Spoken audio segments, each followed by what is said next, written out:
Woo, this Terrell, D9, Hall of Fame, tbkc, all that sweet beautiful on this shit. I messed that up. But anyway, it is hot. Trust me, I know. As my AC is broken. It's hot outside. Unfortunately, dogs are overheating. And I'm gonna tell you this, I don't have any jokes about your dog should be able to take all heat or anything like that. It's pretty tough because sometimes, you know what I mean, the heat is just overbearing. But some of the things I will help you guys out with. Do not, if your dog is overheating, right? Do not dunk your dog in ice cold water. I repeat, do not dunk your dog in ice cold water. You will send this dog into shock. The dog will not make it. Do not dunk your dog into ice cold water. You want to gradually bring the temperature down. Now, an ice pack definitely helps. Lemon juice definitely helps open up the pores. Rubbing alcohol definitely helps open up the pores. Remember, dogs do not have sweat glands. So one of the old tricks that we would use is rubbing alcohol, you know, rubbing that on the paws, rubbing that like right up under their legs, you know, rubbing, if it's a male, rubbing his balls with the alcohol, yes, rubbing his balls, all on the underbelly where there's no fur. This helps open up and helps that dog get cool a lot faster. You need to have electrolytes.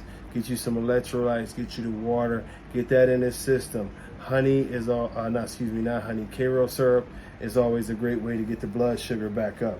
But you want to do this process very, very gradually. You do not want to put the dog in a shock. I know it's scary when you first see your dog and your dog is going through it, but you have to bring the dog down slowly. You have to be careful to not just drop it. It doesn't mean it's got to be a 15-minute process, but you just want to rub the dog down more so with the ice packs and rubbing alcohol.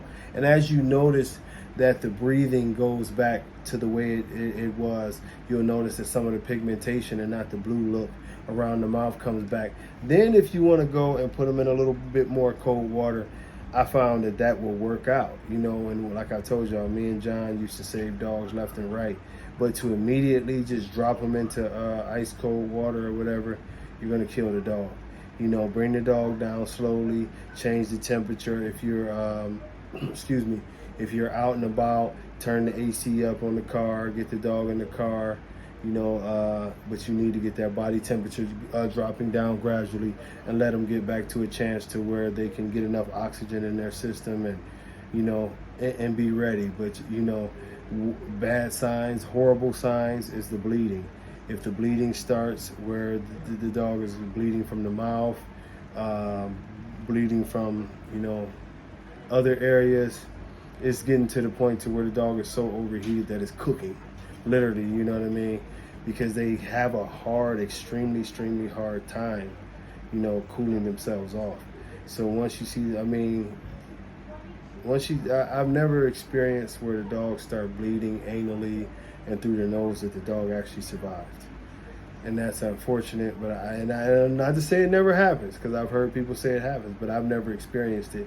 Usually once I see that blood coming, it's it's gonna be a very, very hard trip. You know, it's gonna be a very, very hard trip, and all you can do is do the best that you can to try to cool them down, like I say.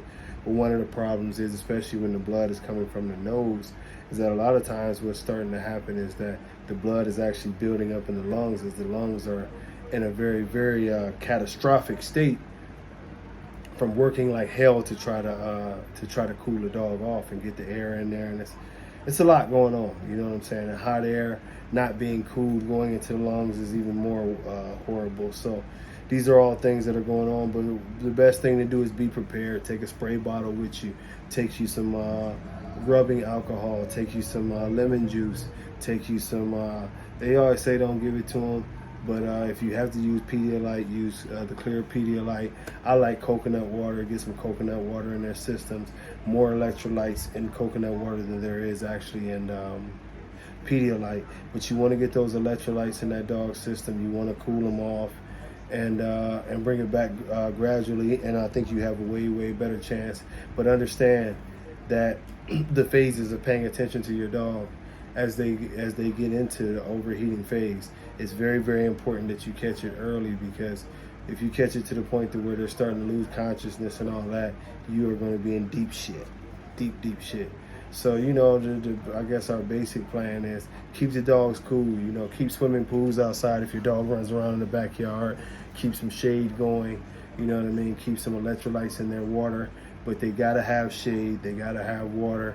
And it's best if you can build an area to cool them, whether it's a misting system or a pool. You do that. But but y'all keep that in mind, because a lot of these temperatures are hitting over 100 degrees, and that's murder on a dog. But until next time, y'all, God bless y'all. Love y'all. Peace.